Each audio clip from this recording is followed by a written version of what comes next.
speechless, and it is one of the most amazing movie that I have ever seen in my life, and I am feeling very proud that in Bangladesh we have got to see such a wonderful movie. খুবই অসাধারণ একটা ছবি, ব্যতিক্রমধর্মী কাহিনী, আমার খুবই ভালো লেগেছে। এক কথা, রাজকুমার এসেছে প্রিয়তমার ইতিহাস বদলাতে। আমার দেখা শ্রেষ্ঠ ছবি, কান্না হাসি সবকিছু, প্রিয়তম একটা ও এটা আর একটা তুলনা নাই। প্রিয়তমা যেরকম এরকম ছবিটা অ্যাকশন খুব ভালো লাগছে ছবিটা। সাকিব খান যদি ওনার 5টা গ্রেট মুভি থাকে তাহলে এইটা সবার উপরে থাকবে, এবং সাকিব খান অভিনয় দিয়ে ফাটাই দিছে ভাই, লিটারালি ফাটাই দিছে, অ্যামেজিং। সাকিব খানের যে অ্যাক্টিং স্কিল, এটা আপনি বলিউডের যে কোনো, আপনি এটা নিয়ে ফেসবুকে ট্রোল হতে পারে আমার কথা নিয়ে, কিন্তু অনেকে না দেখে তার অভিনয় হলে গিয়ে এসে না দেখে মন্তব্য করে। সাকিব খানের অ্যাক্টিং স্কিল বলিউডের কোনো নায়কের সাথে তুলনা করতে পারবেন, দুর্দান্ত অভিনয়। আমি রাজকুমার দেখছি, ভালো লাগছে, খুব ভালো লাগছে। প্রিয়তমের বেশ, সেটা একদম লাস্টের দিক দিয়ে একদম ভালো লাগে না। প্রথম দিক দিয়ে ভালো ছিল, সব দিক দিয়ে ভালো ছিল, বাট লাস্টের দিক দিয়ে মানে একদম মানে ভালো লাগে না। মানে শেষে এসে অনেক ভালো লাগছে, অনেক অনেক ভালো, অনেক সুন্দর হয়েছে, অনেক ভালো হয়েছে। রাজকুমার গার্লফ্রেন্ড নিয়ে আসি ছবি দেখবো, গার্লফ্রেন্ড চলে গেছে, গার্লফ্রেন্ড আম্মু ফোন দিছে, আমার রেখে গেছে। আলহামদুলিল্লাহ ভালো লাগছে, কিন্তু আরো ভালো হওয়া উচিত ছিল। সাকিব খানের যে এত ভক্ত দূরে দূরে থেকে আসে, আরো ভালো হওয়া উচিত ছিল।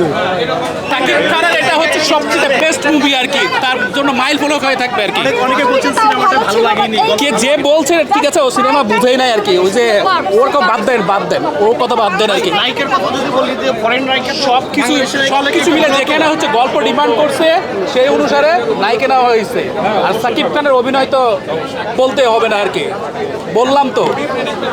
এখানে হচ্ছে আপনার প্রিয়তম মুভিটা ছিল না, 5 মিনিটের জন্য হচ্ছে আপনার টুইস্ট ছিল, এখানে টোটালটাই হচ্ছে টুইস্ট আর কি।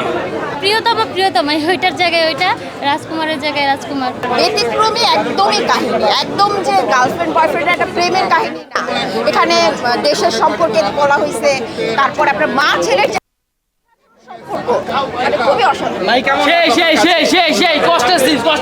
একটু শুনতে চাই রাজকুমার অনেক সুন্দর হয়েছে, অনেক ভালো হয়েছে। আচ্ছা, দর্শক হিসেবে আপনাদের প্রত্যাশা পূরণ হয়েছে কিনা? নায়িকারা খালি ভালো হয়নি ভাই, আর কিছু না। মানে মাহির না দিয়ে যদি অন্যজনের হইতো তাহলে ভালো হতো। নায়িকা এটা এখানে মানে সামঞ্জস্য রাখার দরকার, তাই রাখে, কিন্তু মেন হচ্ছে রাজকুমারী। হ্যাঁ, অসম্ভব। আসলে একমাত্র শুধু শাকিব খানের জন্য আসা হলে, তাছাড়া আসতাম না। আমি সেই ছোটবেলা থেকে জীবনের প্রথম মুভি দেখছি সাকিব খানের, এরপর থেকে সাকিব খানের ফ্যান আমি। চেহারা দেখলে আপনি মানে ওর হাসি কান্না, তারপরে আপনার ওর যে মানে অ্যাটিটিউড, সব কিছু থেকে আপনি কখনো খারাপ বলবেন না। নায়িকার তেমন কোনো ভূমিকা ছিল না, যেহেতু সে একটা ভিন্ন দেশের মানুষ, তার ভূমিকাটা তেমন ছিল না। তার অ্যাক্টিংয়ের মধ্যে কিছুটা মানে ইয়া আছে, যে জড়তা আছে।